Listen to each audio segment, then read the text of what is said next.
Nana Kunedu Ajiman Rawlings, where are you from? In terms of Ghana? Yeah, Ghana, of course. Okay. I'm from Ashanti region. Oh, okay. Yes.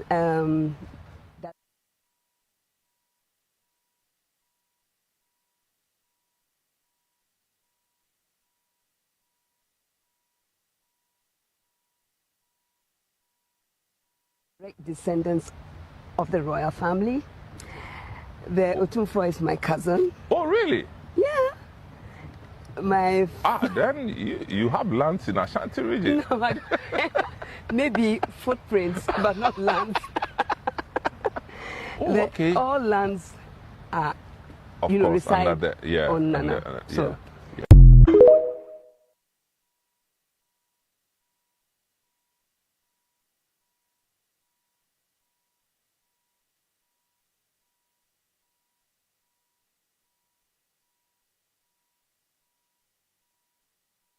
Scarecrow.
You are asking questions.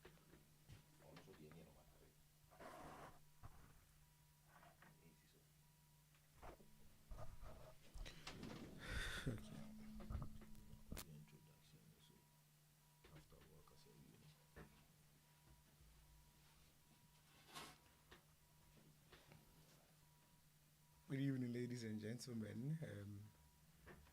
This is a very wonderful evening on Radio TopAfric. And as you can see, this is a new face behind the microphone.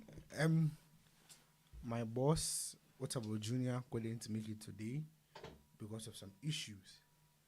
And then I, Kofi Usu, I'm stepping in for him to host the most knowledgeable man on the planet Earth. That is how I call him, Scarecrow. And we are going to have a very interesting show today as we deal with the life and legacy of the former First Lady, Nana Kunedu Ajiman Rawlings, and how her life actually impacted Ghana and the world as a whole. So stay with me as we delve into issues of Nana Kunedu Ajiman Rawlings. So good evening, Scarecrow. Good evening, sir. What's then? Adam Oye. Aye, the Nyamiasi.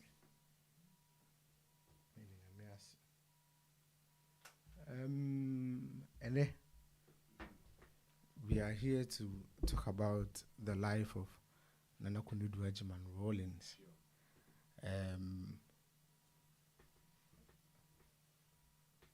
She's one of Ghana's longest serving first ladies. Sure. And then I made to understand that she had a lot of impact within the Ghanaian society. Sure. And she has a very compelling love story too, with her and then her husband. Sure. So we are going to learn a lot today. Yeah. As we delve into issues of Nana Kwanedu Ajaman Rawlings. So before I throw the questions to you, Okay. what is your general impression of the office of the First Lady? What do you think about the office of the First Lady? Okay. Thank you once again, and good evening to all Africans and TopAfric listeners and watchers. I think the office of the First Lady is a supportive to the presidency. You understand? So I think the office of the First Lady must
Okay, that's really fine.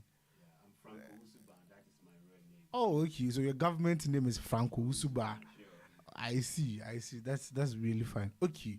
So now let's zoom in. Tell us about Nana Konadu Ajiman Rollins. Nana Konadu Ajiman Rollins. She's Ghana's longest serving first lady. I want us to get these things clear so that we know what we are doing. She's Ghana's longest serving first lady. Okay. Yeah, the first lady who served longest. Okay. Seat. Nana Konadu Ajiman. She spent almost 20 years in power. Oh, okay. And Ghana's shortest serving first lady is called Fulera Okay. Liman. That's Okay. the wife of Dr. Hela Liman. Okay. So listeners, if you are at home and then you are learning, the purpose of radio is to educate and then inform. So you can see that Mr. Crow is actually educating us. First, he stated the longest serving first lady of the Republic of Ghana in our history as a nation, and then the shortest serving first lady too. So Mr. Crow, Fulera Liman. that is the wife of Dr. Hela Liman of the Third Republic. Yes. Okay. And you just even hint me something. Somebody asked me what is Third Republic, Fourth Republic. Okay. You know, the Republic is like every time you have democratically elected leaders. Okay. So Osagyefo Dr. Kwame Nkrumah was elected. So he was the first republic. Okay. But after him, we didn't have any president again, and the coup came 66. Okay. The first republic, we had only one president. Okay. That is Dr. Kwame Nkrumah. Yes. Okay. The second republic, too, we have Dr. Buzia. Okay. Buzia. Okay. He's also the only president in the second republic. Okay. Because we didn't vote again, then Champon made the coup. Okay. 13th January 1972. But to the best of our knowledge, was Buzia a president or a prime minister? Was he not hand in hand with Edward Akufo-Addo? Okay, he was a prime minister, Okay. but he was elected. Okay, so the emphasis is on the election. Yes. Okay. Yes. Okay, so Kofi before Buzia. Yeah, and then Edward Akufo-Addo became his ceremonial president. That is fine. That is fine. Yeah. So Buzia was the only president in the Second Republic Okay. before 1972 coup. Okay. Champon. Okay. Then from there, another coup came to overthrow the Champon. Frederick Williams Ekufo. Okay. Made the palace coup. Oh, okay. Yeah, 5th July 1978 Okay. to overthrow a Champon. Okay. So after Champon's overthrown, Frederick Kufu came 1978, Okay. and 1979 Jerry John Rawlings Okay. tried a coup 15th May, Okay. but it failed. The coup failed. Yes. Oh, that's And he was arrested. okay. So when he was arrested, you know, military, they don't have Supreme Court, but they have tribunal. Yes, military So tribunal. they appoint most of the military lawyers to head the tribunal office. So when they took him to tribunal and asked him that, why do you want to overthrow the government? And he said, Rawlings was a junior officer. So he said, we the junior officers, when our wife goes to the market, they say the money is too small. You understand? So it's like their money was not enough for them. So Rawlings tried a coup, it failed, but after they asked him the question, then junior officers like Boachija Katapori also saw that no, this guy is thinking about we the junior officers. So we should try and make a coup and bring him from prison to come and lead the country. So they made the coup and brought Rawlings from prison to come and lead the country. So Rawlings came June 4th, 1979. Okay. Yeah, so when he came June 4th, 1979, 24th September Okay.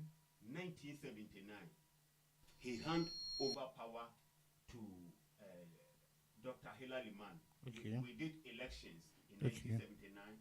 The same thing happened in Nigeria. Okay. Nigeria also did election in 1979. And Okay. Shagari won. Oh, okay. And Ghana too, when we did the election, Dr. Hela Liman won the election, 24 February 1979. So So he became the president of Ghana in 1979, Dr. Hilary Mann. But after 1979, he ruled for only 7 months in power. Dr. Hilary Mann ruled for 7 months in power. Okay. So he is Ghana's shortest serving president. So if I am to actually understand the chronology that you've done for us and our listeners, you brought it from the First Republic through to the Second Republic to the Third Republic. Sure. And then you've made us understand that Dr. Hilary Mann and his wife, they were the shortest serving Ghanaian leaders. Yes. Wow. Yes. Because they served only 7 months. From 1979, 80, 81. Okay. Then Rawlings made another coup to overthrow Dr. Hilary Mann. Okay. So Rawlings ruled with PNDC. First, when he came 1979, he came with AFRC, Armed Forces Revolutionary Council. Oh, okay. They ruled for 115 days before they hand over power to a civilian leader. So when he came back, he threw the AFRC away and formed PNDC, Provisional National Defense Council. Wow. They ruled for almost 11 good years. Wow. And he also get pressure from the international communities to hand over power to civilian rule. Okay. So in 1992, he resigned from the military and became a civilian and also contested for elections for the Fourth Republic. So Rawlings was the first president of the First Republic. Okay. So, if you are listening to us at home, this is Mr. Franco Usu giving us the chronology of Ghana's Fourth Republic from the 1960 Republic to the 1992 Republic. That is from the First Republic to the Fourth Republic, and he has given us a chronological arrangement of both leaders and their spouses. So gradually we are getting in, and then we are zooming in into the life and legacy of Nana Konadu Agyeman Rawlings. That is Ghana's longest serving first lady. Sure. So Scarecrow, yes, tell boss. us about Nana Konadu Agyeman Rawlings. Okay, Nana Konadu Agyeman Rawlings. She was born on 17th of November, 1948. Okay. So, and if you remember, in 1948, that was when the 1948 route came. Yeah, the beginning and the struggle of our independence. So she is a revolutionary child, I would say that. Okay. Yeah. So after February 1948, November, she was born. The father's name was J.O.T. Agyeman, and the mother is Felicia Agyeman. Wow. Yeah, she started her school at Nkoko, but she was born in Cape Coast. She started her school at Nkoko Methodist. So from Nkoko Methodist, she continued to Accra. So she came to Ghana International School. Okay. Yeah, Accra, Ghana International School. Okay. So from Ghana International School, then she continued to Achimota College. Okay. That is where she met her late husband, Flight Lieutenant Jerry John Rawlings. Okay. Yeah. So that is the life of the early beginning. Yeah, the earlier beginning. Of Nana So yeah. Rawlings. So in when she went to Achimota, she continued to KNUST, Kwame Nkrumah University of Science and Technology, to learn interior art and design. She learned art and design. Okay. Yeah, at Kwame Nkrumah University of Science and Technology. Okay. So when it comes to fashion, dressing, she's very good at that, because that is what she learned at school. Not only that, she continued to America. Oh, okay. Yeah, she schooled at London College of Arts. Okay. From the UK. Yes, UK. Yeah. From there, she continued to America. Okay. Johns Hopkins. Of course, one of the finest Yeah. institutions. From there, she continued to Baltimore. So I think she furthered her education more than the husband. The Oh, husband, after Achimota, she went to Ghana Air Force. Oh, Yeah, Jerry John Rawlings became an Air Force officer. Okay. So from Achimota, he went to Ghana Air Force. They got married in 1977. Okay. 1977. 1977. Yeah. How long is that now? It's really that long. Yeah, but It's not really- so long, because in that time a champion was in power. A champion was the head of state of Ghana. Okay. So when they married in 1977, they gave birth to Zaneto Rawlings in 1978, 1 year after they are married. So after they are married 1 year, then they gave birth to Dr. Zaneto Rawlings. You understand? So from 1978, 1979, then the first coup d'etat came. So she was a wife to Rawlings before Rawlings attempted the coup. Oh, okay. 15th May 1979. Oh, okay. But the coup failed, like I said, and Rawlings was arrested. Okay. But his people made a coup Okay. within 3 weeks, June 4th, 1979, and brought Rawlings from prison to come and lead the country. I see. So when Rawlings became head of state of Ghana, June 4th, 1979, Okay. till 24th September 1979, she was the first lady for 115 days with AFRC. I see. So when Rawlings handed over power Okay. and Liman came, Okay. then she went off. Okay. So Fulera Liman, the wife of Liman, became the first lady of Ghana. Okay. Yeah. So when she became the first lady of Ghana, Rawlings came back again, 81, and made another coup to overthrow Liman, democratically elected leader. So if people say Rawlings brought democracy to Ghana, I don't understand it. I see. You understand? Because Liman was democratically elected. I don't think they say he brought democracy. I think what they say is he is the I think the mover of the Fourth Republic. He's the originator of the Fourth Republic. Sure. So if we are talking about the Fourth Republic, that is Ghana's longest democracy ever. Yeah. And then Rawlings was the one who moved it. So I don't think they attribute democracy to Rawlings. It is the Fourth Republic that people actually attribute to Rawlings. Sure.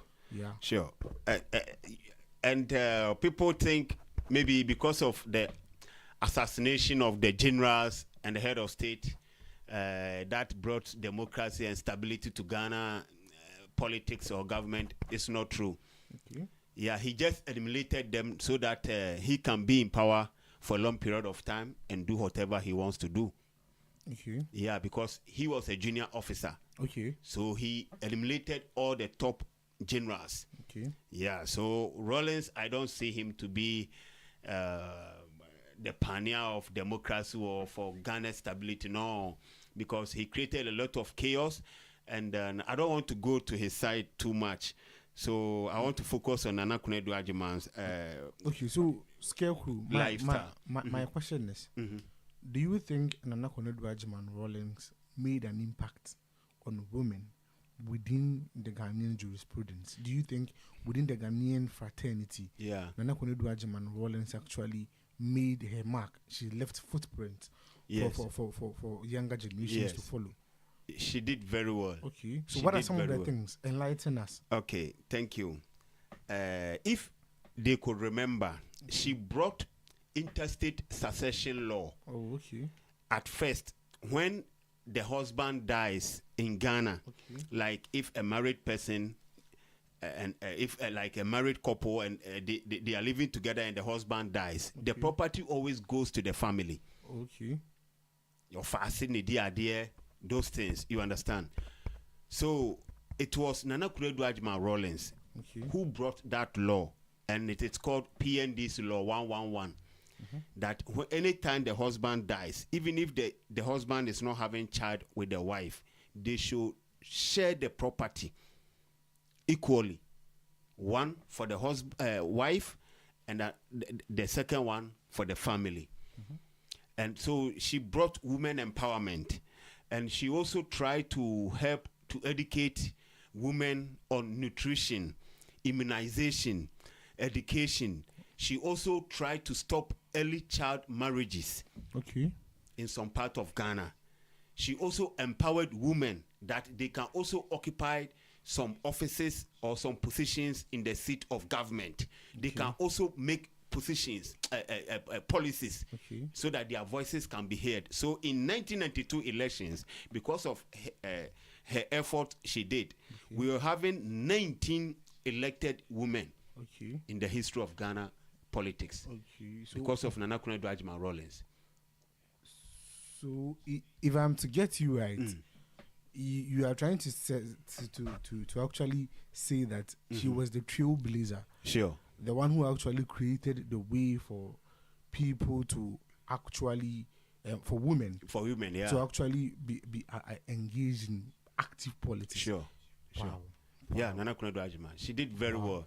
And not only that, because of, she also helped with this national civic education. Akwara Okohe.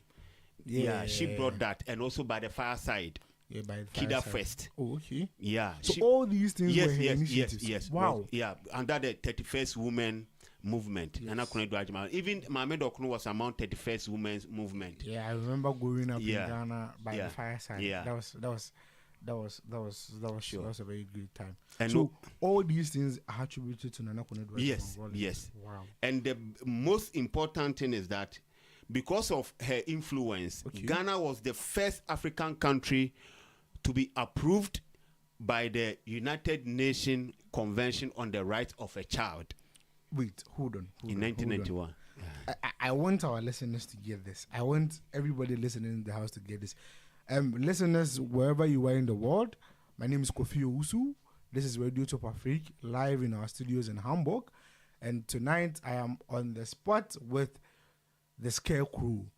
And then we are actually diving into the life and the legacy of Nana Akufo-Addo Agyeman Rawlings and the impact that she made on our country, our women, and then our culture as a whole. Mr. Crow was actually saying something, and then I can foresee baby you hear what on phone. I don't know ping. So I want you to hit hard on what you just said. Yeah. That because of the efforts of Nana Akufo-Addo Agyeman Rawlings, Ghana was what? Ghana was approved by the United Nations Convention of the Rights of the Child. Okay. The first African country to be approved by the United Nations. Okay. That supports the rights of the child. Okay. That we should not allow our child to be just roaming around. No, they have to go to school. Early child marriages must stop. You understand? Okay. Child nutrition, how they can eat well and become strong and become good leaders. And also this measles and poliomyelitis. Immunization. Immunization, yeah. She helped a lot. She did a lot for the women in Ghana. So if I'm to get you right, it was because of the efforts of Nana Akufo-Addo Agyeman Rawlings. That is why the lives of people like me got immunized for polio. Sure. Wow. Nana Akufo-Addo, yeah, she did that. Wow. She did that. Wow. Okay, so before we move on to our next question, listeners, wherever you are, this is Radio TopAfric, live here in our studios in Hamburg. We are streaming on all our social media platforms. Facebook is Radio TopAfric, TikTok is Radio TopAfric, and YouTube is Radio TopAfric. Subscribe on YouTube, like our page on Facebook, and then on TikTok, follow our account for all the hot news updates here in Germany and then back home in Ghana. Mr. Crow. Sure. The next question is that looking at the life of Flight Lieutenant Jerry John Rawlings. Sure. Okay. And then looking at the life of Nana Akufo-Addo Agyeman Rawlings. Would you actually classify the two as a power couple?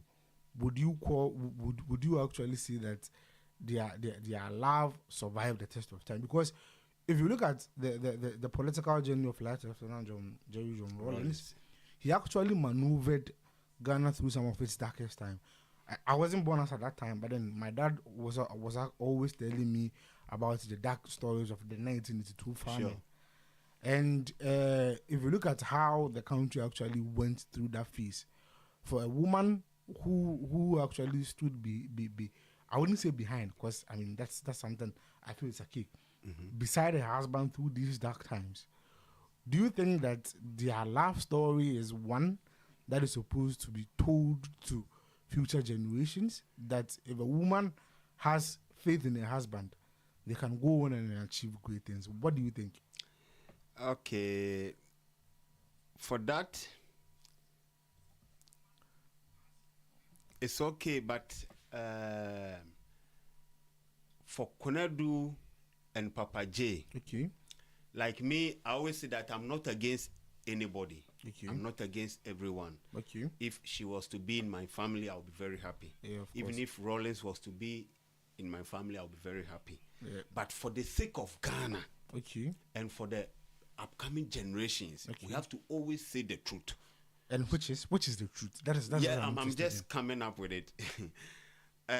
I watched an interview in. Okay. and they were asking Papa J Okay. about how he met his lover, Nana Kunedo Ajima Rollins, the late. And he was demonstrating that it took him 5 good years to even hold the hand of Nana Kunedo Ajima Rollins. Is to tell you that this man was having so much love for this lady. So, and I don't just read. I always also listen. Okay. If you listen to the people who were close to him, Okay.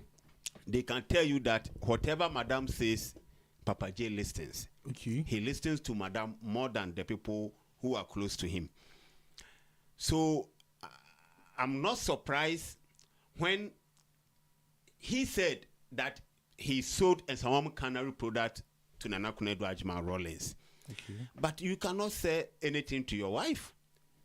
Why? You understand? No. Why Me, can't I I- cannot do it. And I know no one will do that. You Why- cannot why- say But, anything to your wife. That is a completely unrelated topic. But why Yes. can't I say something to my wife? No. Somebody that you sleep on the same bed with her. Even when... Well, let us not digress. But Okay. I disagree with you on that. But my question once again, don't you think that Nana Kunedo's resilience towards her husband?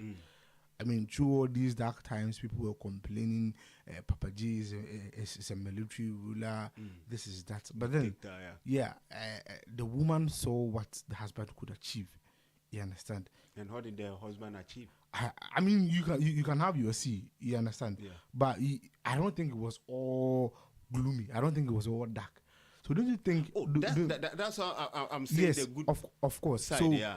so don't you think that such resilience should actually be inculcated or be trying inculcated into the younger generations No. for people to stand beside their spouses? No, I think if they could learn from somebody, they should learn from Faustina Echampong, And who's that? Echampong's wife.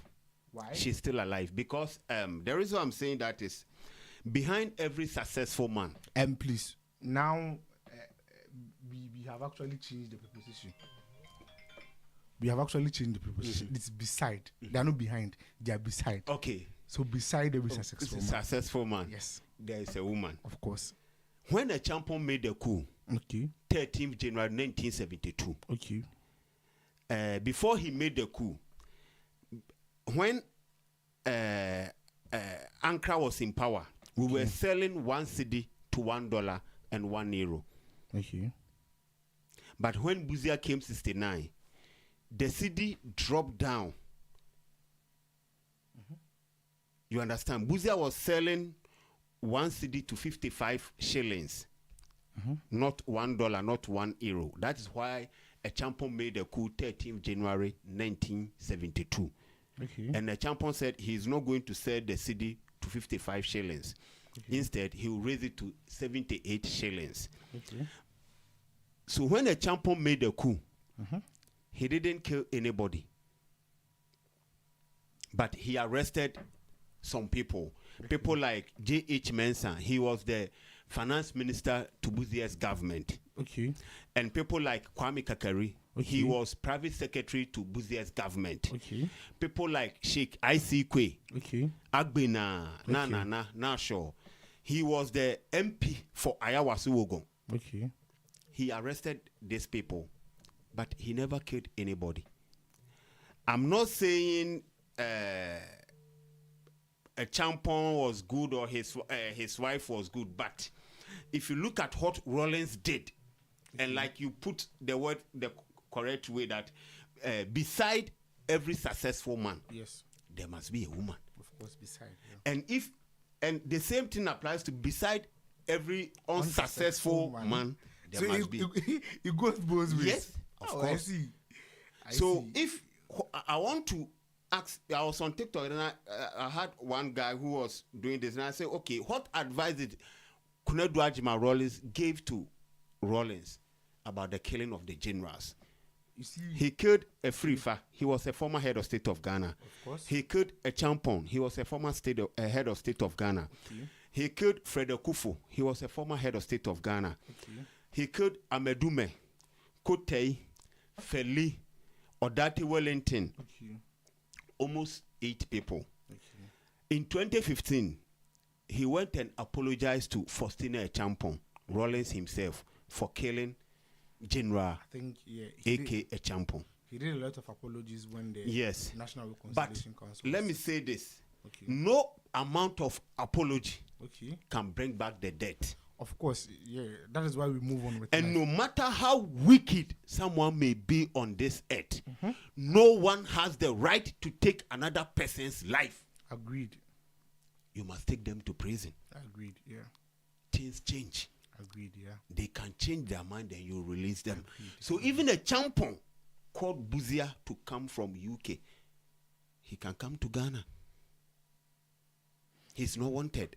But for Rollins to kill some people's father, when Rollins died, I saw the daughters crying, Zanato, Kimati, Yasantua, Amina, they were all crying because they lost their father. For me, when I see those things, I don't feel sad. It does not shake me a second. Because you know something?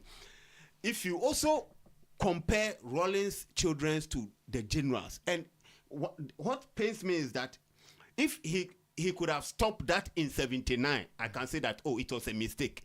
But when he came back and overthrew Liman 1981, he continued to kill the generals again. Even Kwabena J. Japan, this MPP man who is who wants to be the leader, I think his father was a lawyer. So yes, that was on the 30th of June 1982. Yes. Those 3 justices of the Yes. High Court, their busts are in front of the Supreme Court. You understand? And then they are called the martyrs of the rule of law. But on the other side, I think when the National Reconciliation was set by President Kufuor, please let me land. When the National Reconciliation was set by John Ajokun Kufuor, Jerry John Rollins stated it emphatically clear that he was innocent of some of the acts. I mean, by virtue of principle. For that one, everybody, I'm not cutting you, but for that one, everybody can say that. But you see, by virtue of principle of vicarious liability, that is a legal term which says that a leader is responsible for the actions of all his subordinates. You understand? So, if JJ didn't give the act, even though he was the leader, so he's held responsible. Yes. That I agree with you. But don't you think that we've looked on the past for quite some time? And then if we are going to shift blame, I don't think Nana Konedu Ajman Rollins should be at the center of it. Don't you think? She should be at the center of it. And let me say this. You cannot move forward without knowing your history. Yeah. Even in life, if you want to progress or if you want to make it in life, you should always remember where you came from, your mission and the vision. There's difference between mission and vision. Yeah. You understand? So anybody who say, oh, the past is the past, you know, we should focus on the like today or what is ahead of us. No, you cannot. You do mistakes. You repeat the past mistakes. So it's always important to remember your past. Okay. You can only move forward when you know your past. So Marcus Garvey, he said that a people without the knowledge of their past history is like a tree without roots. Okay. If you don't know the knowledge of your past history, Okay. you are like a tree without roots. Okay. So when the wind blows, You go. yes.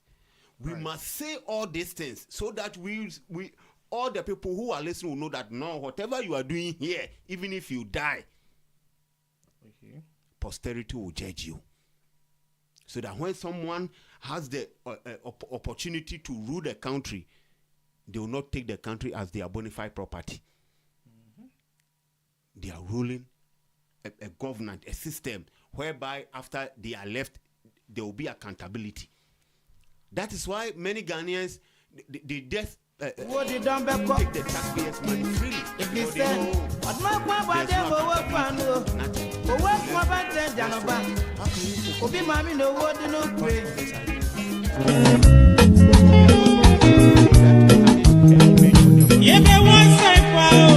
All this thing. That is why I brought Faustina Echampong and I also brought Fulera. They are also women. They were also first ladies. They can also advise their husband to do the same thing. Okay. So that's with that being said. Let's hold on a little bit. Listeners, if you are listening to us, this is Radio TopAfric, live from our studios here in Hamburg, and then it is on the spot with the scarecrow, the man who embodies knowledge and history.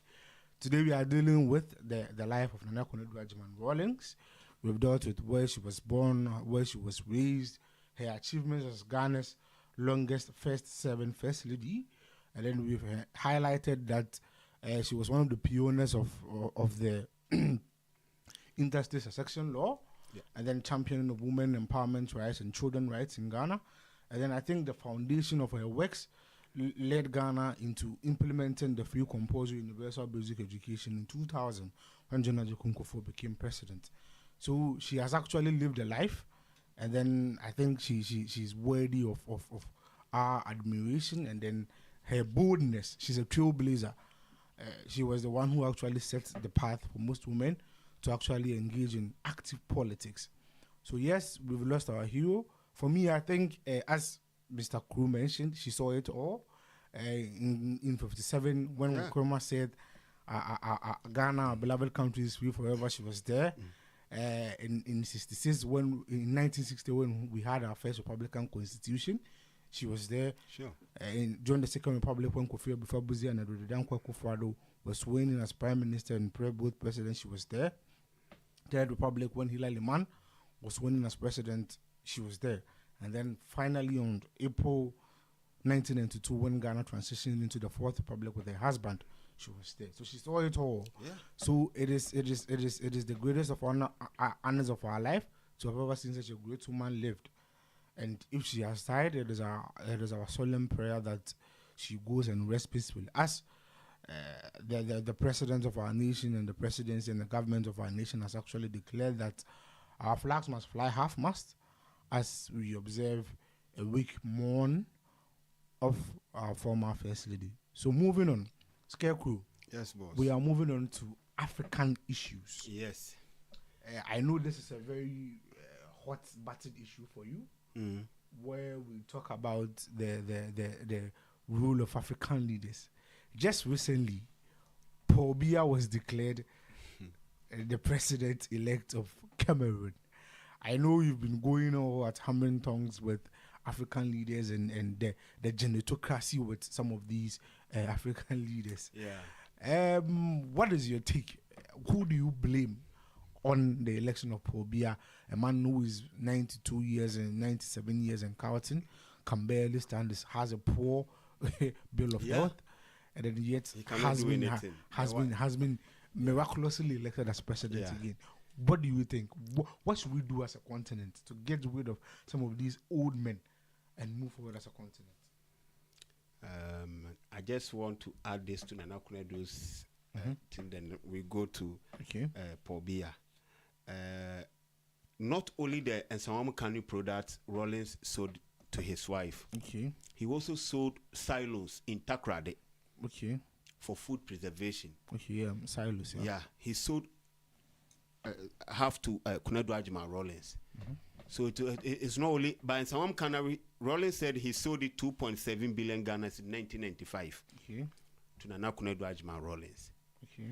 So the reason why I always have issue with the Rollins family is that when Rollins came and he killed the general, so eliminated the general, he said he wants to do house cleaning. They have embezzled the taxpayers' money. But when he was leaving power, he sold state property to his wife. But I don't think selling state property is a crime. Or Then it shouldn't be a crime for people who has also embezzled the taxpayers' money. If selling state property to your wife is not a crime, you are not the person who built it. You understand? You sold it to your wife. Okay. And you kill people that they have embezzled the taxpayers' money. Then you don't need to do that. But embezzlement and selling of property are two different things. They are not too different. It's all corruption. No, look. If I sell a property to you and then I go through the legal means, okay, I don't think it is a crime. But the thing is, how can you sell a state property Okay. to your wife? That is the question. I'm not saying selling something to her is wrong. Okay. But state property, it does not belong to you, does not belong to me. Okay. It belongs to all Ghanaians. But the state has the right to sell. Do you agree on that? I don't agree on that. So the state cannot sell. No. If you want to sell something, even because Rollins brought all these things. I want to see your face. I want to push this. Okay. Yeah. You know, Rollins in 1992, 80s to 92, they brought structure adjustment program, privatization, and Millennium Goal. Yeah. Rollins sold all the state properties in Ghana. Okay. You understand? Selling it to international firm is okay. Maybe you want to take the money to help develop the country. It's bad, but you, let's say, it's good. Okay. But for you to sell, like me, Scarecrow, I sell a whole Ghana property, then I sold it to my wife. That is crazy. Okay. We don't have to sit down for things like this to happen. So the next person will come and also sold airport to his wife. The next person will come and also sold National Theatre to the wife. The next person will come and so you understand? I see. So the cycle goes on. Yes. We don't have to create things like this. Okay. We need patriotic leaders, nationalist leaders, people who have the country at heart. Okay. So when they see something like this, then they will be shaking. No. So I'm not against them, but you know, in Ghana, the way we do our politics, I think we need more education on that. Ladies and gentlemen, it is really getting tense in here with Mr. Kuro. Mr. Kuro thinks that most of our leaders are not nationalistic. And then we need leaders who are nationalistic to lead Ghana into the right path. Sure. That is according to Mr. Sure. Sheko. So he disagrees on privatization of state properties, and then he feels that the state should own all the properties at hand. So Mr. Kuro, we are moving on. We are running against time. So we are moving on to Pobia. Yeah. So what do you think about this crop of genetocracy that is actually hanging on within the African continent? You see, Pobia, Yoweri Museveni of Uganda, Teodoro Ngwama Basongo, and Alassane Ouattara of Cote d'Ivoire. You know, like, I wish we could have Traore syndrome in Africa. At first, the oppressor use the oppressed to kick out their liberators. Wait, that is wisdom unlocked over here, please. Okay. We Scarecrow is saying something, and then I really want us to take note of it. Please say it again. Say it again. I say at first, the oppressor use the oppressed to kick out their liberators. So at first, the oppressor use the oppressed to kick out their liberators. What does it mean? Very good. Very good. That is wisdom unlocked. The oppressor is the colonizer. And the oppressed is the people like the Ghanaians. And the liberators is the people who gain them independence. They liberate them from the chains of colonization. You understand? So when the colonizers left, they were so interested in our country. Like I always say, they set up a lot of organizations. like Commonwealth organizations, Okay. IMF, Okay. World Bank, La Francophonie, so that they can still have a hand in our economy. But now the trend has changed. The oppressed is supporting the liberators against the oppressor. You understand? But before, the oppressor used the oppressed to kick out their liberators.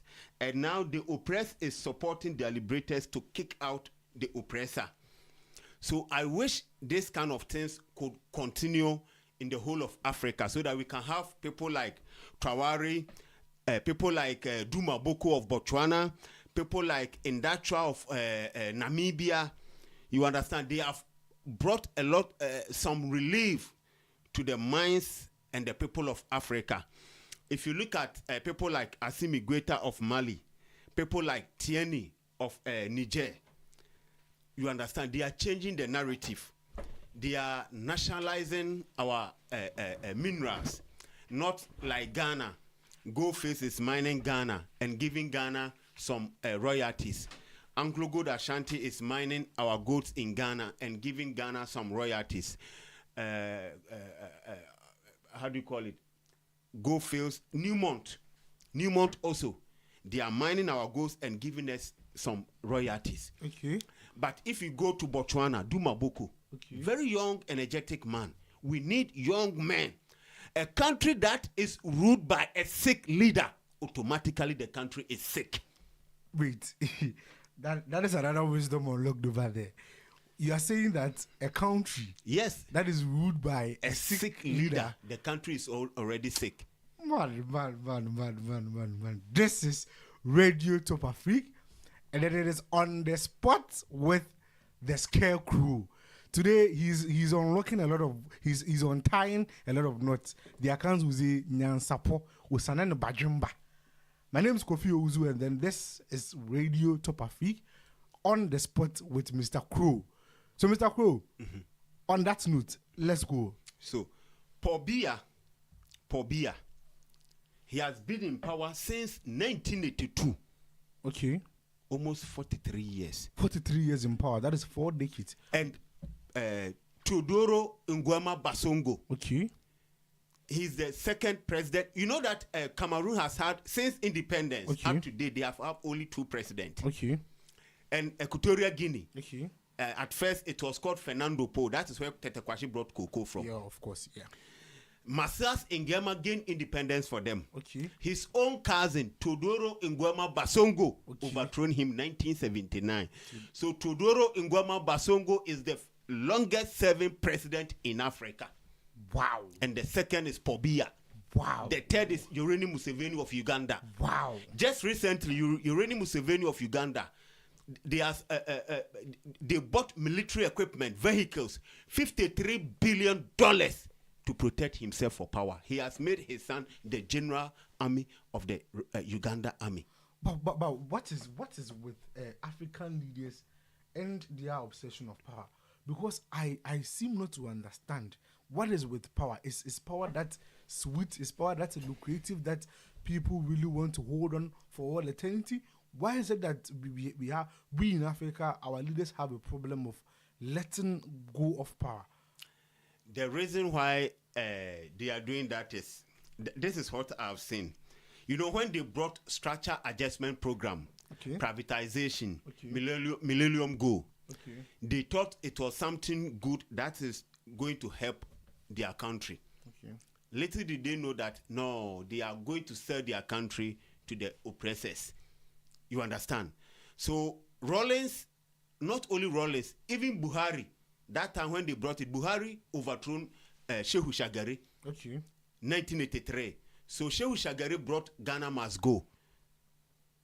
And Buhari came and overthrown him. Oh, so the infamous Ghana Must Go? Yeah, it was brought by Shehu Shagari. Oh, okay. Yeah. Okay. Shehu Shagari. So when Shehu Shagari, after 1975, when Nigeria did the election, Shehu Shagari won. So he won his second term in 83, and Buhari overthrown him. So Buhari also welcomed the structure adjustment program, privatization, and millennium goal. so that they will sell all the properties in Nigeria to a private firm. Okay. They took it to Burkina Faso. That time Thomas Sankara was the leader.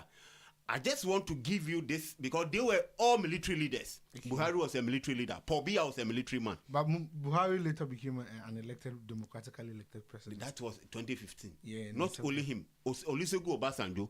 He was also a military leader. But he was the first democratically elected leader after Nigeria drafted their constitution in 1999. Nigeria constitution in 1999. Yeah. And when they did Olusegun Obasanjo, he won. Yeah. He served as the first president. Okay. Yes, and Cameroon Constitution is also 1999. Okay. Ghana Constitution is 1992, the oldest constitution. Almost 34 years without amendment. How can you rule? How can you use 1992 Constitution to rule 21st century? Yeah, that is true. That I agree. Moving forward, we have to amend it. I agree. Because the time we did that Constitution, our population was not like this. Okay. We were not having foreigners in Ghana like this. So moving forward, you see that, oh, the population is going up. Oh, we have more foreigners. These people are doing this. How do we fight crimes? How do we do this? So you understand. Then you amend it. Look at Germany here. Every time they amend their constitution to favor the people, not you. So when they brought the structure adjustment program, they thought it was good for their country. Yeah. But when they saw that, no, this is not good, they spoiled the country. That is why even Rawlings also became a dictator. He stayed in power for almost 20 good years. Because when they brought the structure adjustment program, he thought it was good. But when he saw that it was not good, he wanted to stay in power and correct things. Okay. So it's like a lady who is a virgin and she has been introduced to sex. Hey. Yes, I'm just saying, please forgive me. Scarecrow. Yes, please. how my co-panelist wants to digress and diverse the issue for them to understand it. I really okay. So yes, if a virgin has been what? So the privatization and structure adjustment program, it's like a girl who has been introduced to sex because she does not know how to protect herself. Okay. They easily got pregnant, and that kind of ladies, okay, they are very cautious about sex, even if they are married. Okay. So because of their experience. Very good. Okay. That's the same thing that happens to African leaders. Okay. When they embrace, they welcome the structure adjustment program, they thought it was good. But later they said, no, we have disappointed our people. So let me stay in power and correct things. And that is what it has led Paul Biya to 43 years in power. Yoweri Museveni almost 30-something years in power. Now he wants to bring his son because it's like they have shit and they are sitting on the shit. You understand? So when he stand up, people see that no, the guy spoiled the seat. So he wants to stay there until everything is all right. That's why he wants to bring his son to come and lead. Paul Biya. Okay. Paul Biya. Okay. He came in 1982. The person that brought him to power, Ahmed Ahijo. Okay. He's from the southern part of Cameroon. Paul Biya is from the northern part. Okay. And he was a military. Okay. But because of how he likes him, Paul Biya was a prime minister and Ahijo was the president. Okay. 1982, he forced him to resign. The person that brought him to that light, he forced him to resign. Wow. And he has stayed in power from 1982 up to date. 1999, when they drafted their constitution, he said they will only serve 2 terms. Like Ghana, you serve 2 terms, then you go automatic. You cannot come again. Even in America, you understand. But Paul Biya amended the constitution again and stayed in power. So you see, on this issue of constitutional amendment, I was a kid when the Ivorian crisis was actually coming up in 2012 when Laurent Gbagbo. Yeah, it started 2010 when he lost the election to Alassane Ouattara. And then wanted to amend the constitution, and then the international community was actually against him. Yeah. Against him, and then everybody was supporting. Do you know why they were against him? Let me land. Okay. And then today I hear that Alassane Ouattara has actually amended the constitution and then gone for a 4th term. So it really rings a bell in my head that African leaders are not there mostly. some of them are really there. You see, for our country, it's different. Since 1992, there has been smooth transition of power. Sure. So wherever I stand, I feel pride. I feel good to speak about Ghana's long-lasting democracy. Even though we are still not there, our democracy is still young. But then it's much better than others. Yeah, for the 30-something years, we've held on to the smooth transition of power. So for Alassane Ouattara to actually amend the constitution and then go for a fourth term, for some of us who believe in democracy, it was a shock, honestly, for him to do that. What is your take on that? And then what do you think? Alassane Ouattara, he's economist by profession. Okay. And in 1990, he became the deputy managing director of International Monetary Fund, IMF. Okay.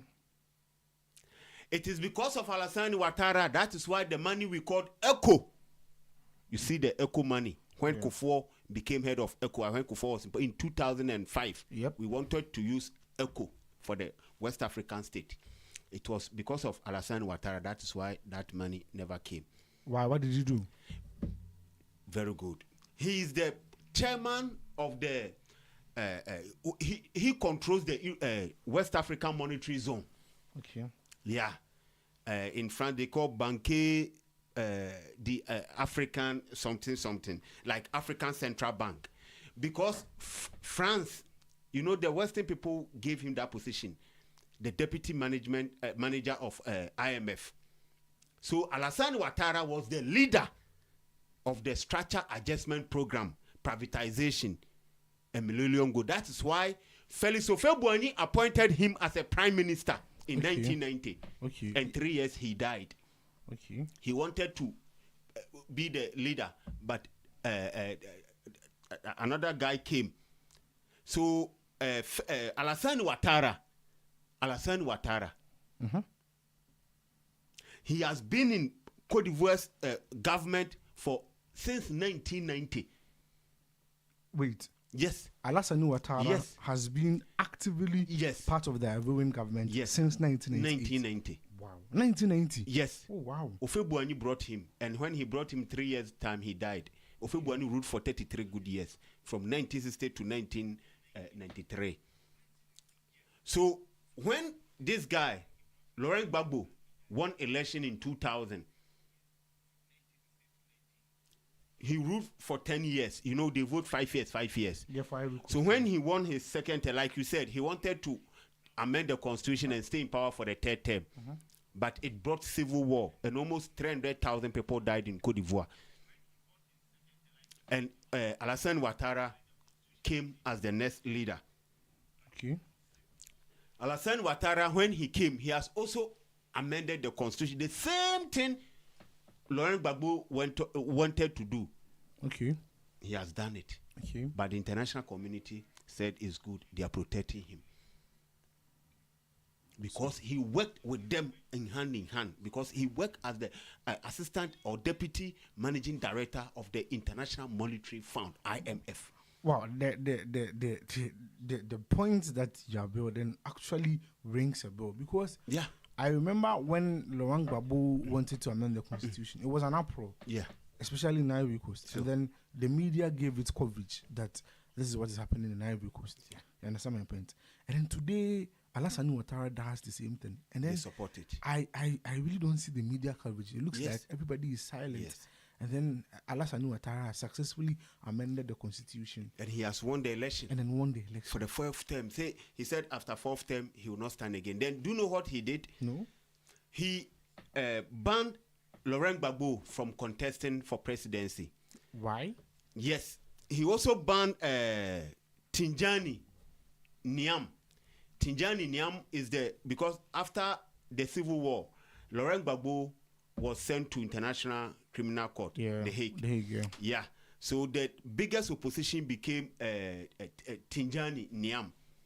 Okay. He also worked with a Swiss company. Okay. So he's rich there, and a lot of people support him. He also banned him from this just ended election, because he knew that these people are the people who can throw a big challenge to him. But do you know something? No. After Unless you tell Laurent me. Gbagbo was arrested, Okay. the wife divorced him. Oh, really? Yes, Simone Gbagbo. So the wife formed a political party, but she was allowed to contest for the presidency. So Laurent Gbagbo, Alassane Ouattara intentionally, deliberately bring all the smaller parties, which he know that these people cannot unseat me. You understand? I do. The wife divorced Laurent Gbagbo. I do. But when Laurent Gbagbo spent 10 good years as president, she was the first lady. I get the point I'm trying to make. But, ladies and gentlemen, this is Radio TopAfric, and then this is On the Spot with the Scarecrow here live in our studios from Hamburg. We are streaming live on all our social media platforms. Facebook is Radio TopAfric. On TikTok is Radio TopAfric, and then on YouTube is Radio TopAfric. You have to subscribe and then follow our pages and our account on TikTok for the latest news, entertainment, sports, everything that goes on in Ghana and here in Deutschland. We bring it to you live from our shows. Mr. Crow, we are wrapping up with the program. Yes, Okay. And then what my listeners wants to know is that do you actually believe in a future where Africa is independent of the genocracy that has befallen the continent? And do you actually foresee a future where the youth, if you look at the world population statistics, actually, Africa has the most youthful population. Sure. So do you actually believe that there's going to be a time where we on the continent of Africa, we are going to rise up and then take our lands into our hands and from these old people? Because it's very saddening to see Museveni. It's very saddening to see the likes of Paul Biya. It's very saddening, and then it paints a very gloomy and then dark picture of Africa and how we think and how we reason as a people. So, what do you think? Do you really think that in the next 5, in the next 10 years, in the next 15 years, Africa, the youth of Africa are going to rise up? As you said, is there going to be a Traore syndrome on the continent of Africa? Is there going to be a rise in nationalist movement? What do you think? That is, we are wrapping up with the show. I think we need Pan-Africans. Okay. Pan-Africans. Because when you read from Nkurunziza, she was the former chair of the AU. She's from South Africa. They projected Agenda 2063 for the African Union. That is the time we will have one currency, one passport. Sometimes I even feel sad when I'm reading, because some things I don't even want to even talk about it. Mm-hmm. Because if you look at the crop of leaders we have in Africa now, I'm not saying the military is good, because we have had a lot of military leaders and it didn't brought us to anywhere. Yeah, the experience was not really that pleasant. Yes. So what I always say is that democracy is not the problem. Military rule is not the problem. Okay. But you are who you are before you met your position. Of course. Please, that is another wisdom unlocked. Can you repeat that version? You are who you are before you met your position. No, I want you to repeat the entire statement. You said democracy cannot build a country. Okay. It's ideology. Okay. Military rule cannot build a country. Okay. They are all ideology. Okay. But it depends on the person who is leading the country. Exactly. So that's why I said you are who you are before you met your position. Okay. If you are good, you are good. If you are bad, you are bad. Listen, so another tie has been unlocked. Me say and the Scarecrow to say nyanseni. So you see, I can force it nyansapo usane no badwumba. Into upon a woman no wasane bako no the timo my tifo was say democracy is not the problem. Military rule is not the answer to our problems. You are who you are before you met the position. Sure. That is another wisdom. Mr. Kuro, thank you. And the reason why I was saying Traore syndrome, if you watch people like Assimi Goïta, he's the Mali. Okay. He's the chairman of the AES, Alliance of Sahel State. Of course. If you look at this kind of guys, but I don't put Tiani. He's a little bit old, but it's okay. But I like people like Duma Boko of Botswana. Okay. He has amended the constitution so that it can give him the power to renegotiate and also terminate foreign companies in Botswana. Okay. The best diamonds come from Botswana. Yeah, of course. And the company that is mining the Botswana diamond is called BS, the BS. He has amended the constitution that Botswana will have 50% and the BS will have 50%. Not like Ghana, they give you 5% and take the whole thing. So moving forward, we need, these are the people who are called Pan-Africans. Nationalistic. Yes, people who have their country at heart. Okay. People who have genuine love for their country. Okay. Not people who are there and serving their masters. Okay. If you look at how Macron was congratulating Alassane Ouattara and Paul Biya, meanwhile they are chaos in their country. The youth of Cameroon, they are on the street protesting against Paul Biya, but Macron sending goodwill messages to them. You understand? It's to tell you that they are puppet, they are serving their master. You understand? Because if you compare Blaise Compaoré to Sankara spent 5 good years and they called him a dictator. Okay. Blaise Compaoré spent 27 good years and they said he was a good leader. How do you explain this? But if you look at what Sankara did for 5 years, you cannot compare to Blaise Compaoré 27 good years from 1987 to 2014. Thomas is a drone, well, Sankara. Yes. You see, I like people, and also this lady in Dachwa, the Namibia president. Okay. She is the first president in Africa to sign a security deal with North Korea. Okay. We have never seen some in Africa before. I've never seen any leader in Africa signing a contract or signing agreement with North Korea. North Korea, she signed a security deal with North Korea in Dachwa of Namibia. So when Traore matters came and Michael Langley, the American military man who said he is using the gold to enrich himself and blah, blah, blah, they want to come and take him. It took, apart from the AES, it took Duma Boko of Botswana and Indachwa of Namibia. They were taking sides with Captain Traore. The rest of Africa, they were silent. Mahama was silent. And recently, I watched his interview. He said, fellow Ghanaians, if you could remember during my inauguration, the people that came to grace my occasion, even if you were locked in a room at the Flagstaff House, Independence Square, Black Star Square, when they called the soldiers, Captain Traore, when they called his name, you could hear the loudest noise there. The people were joyous about that. They were happy to hear that name, and they were happy to see Captain Traore there. But Scarecrow, yes, boss. Do you really think that as Ghanaian we haven't had a military coup yet? But in your own way, we are wrapping up the show. Sure. In your own way, do you think that it is in our best interest as a democratic republic to actually entertain non-democratic leaders? Does it not give a false impression? Does it not give a bad impression about our democracy? You have said something very important. For me, Scarecrow, I don't even support military rule. Okay. I'm being honest with you. Okay. But this Fourth Republic, they have made a constitution, 1992 constitution, and they have stated in it that if you sleep and you dream, you made a mistake and you dream about coup, you have to be arrested. That is high treason. Yes.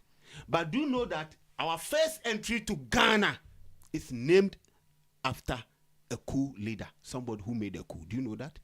Kutoka. So, you, the Fourth Republic, you have come to realize that no, coup d'etat is not good. So you have made a constitution that anybody who sleeps and even dreams about coup will have a problem.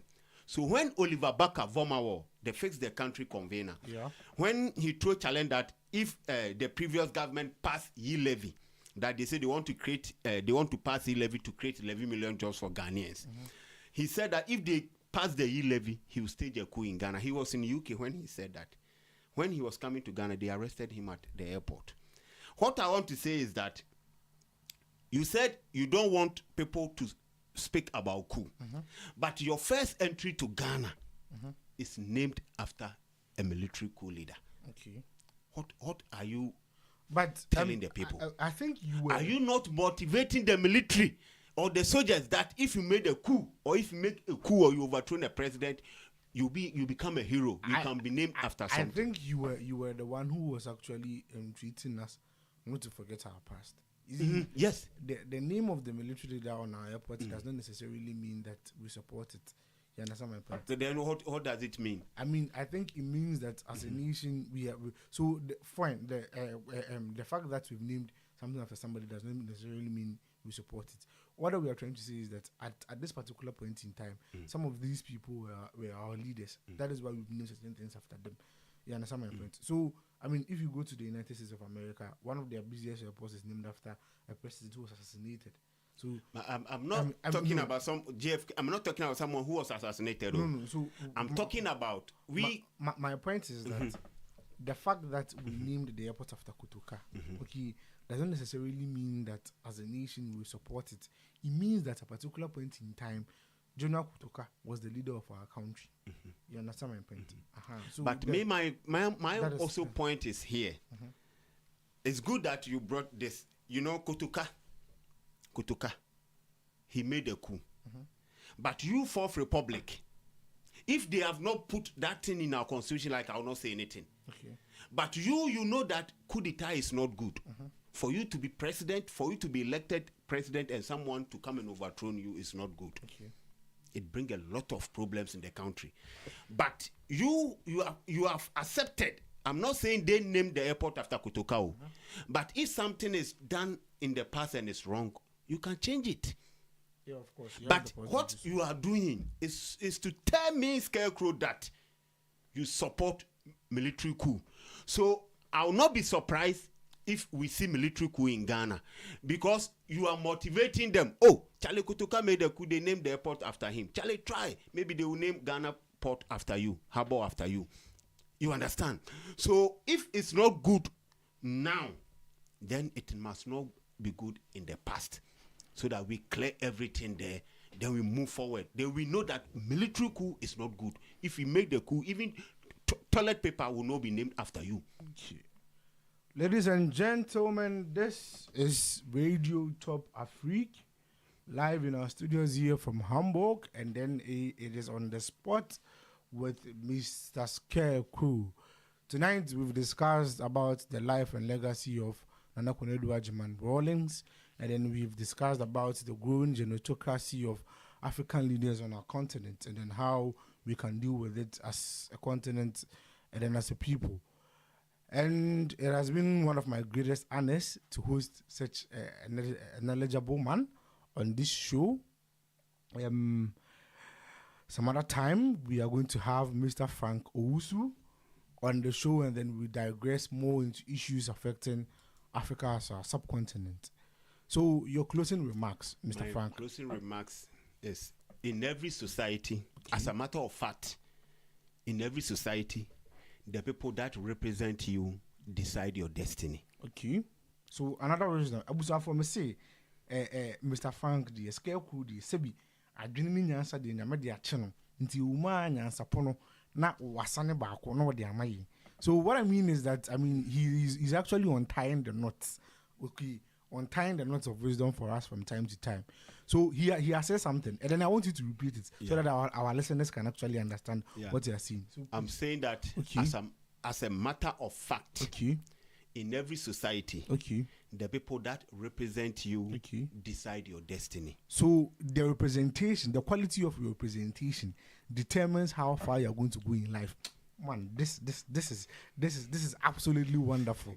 This is absolutely wonderful. This is absolutely wonderful. So thank you, Frank. It was my highest honor to actually have you on the show, and we've discussed a lot. We didn't agree on anything, and then we've educated our listeners, and we've informed them too. So it was the highest honors having you here in the studios today, and then I hope to have you some other time, same time next week, or sure, and then we discuss issues of facing the African continent and the African people as a whole. So, ladies and gentlemen, my name is Kofi Owusu. Today I sat in for my boss, Otabo Jr., who for some reason couldn't be here. And then it was on the spot with Mr. Frank Owusu, known to the public as Scarecrow. Before we go, I have a few things that I would like to say, or I would like to add to what has already been said. I think that it is time for the people of Africa to rise above imperialism and take our destiny into our own hands. I have been a supporter of democracy through my life, but if for all this while the democracy is not yielding results, I don't think there's a problem if you try to change hands to something new, which is actually going to yield results. Because if we continue to do the same thing over and over again, and then we are not getting any results, I think we have to look at how we actually do things. So I agree with Mr. Frank on a lot of issues, and then I disagree with him too on a lot of issues. But then that is the purpose of democracy. That is the purpose of human attachment. So thank you very much. Thank you once again. Thank you. It was nice having you. And then this is Radio TopAfric live in our studios in Hamburg. You can follow us on all our social media platforms. On Facebook, it's Radio TopAfric. On TikTok, it's Radio TopAfric. On YouTube, it is Radio TopAfric. You can subscribe, and then you will get a delight of shows from us all over the world, from entertainment, sports, politics, lifestyle, entrepreneurship, everything that borders the human experience. You're going to get it here on Radio TopAfric. Thank you very much, Frank. And then a guten Abend and a good night to all our listeners and viewers around the world. Thank you very much.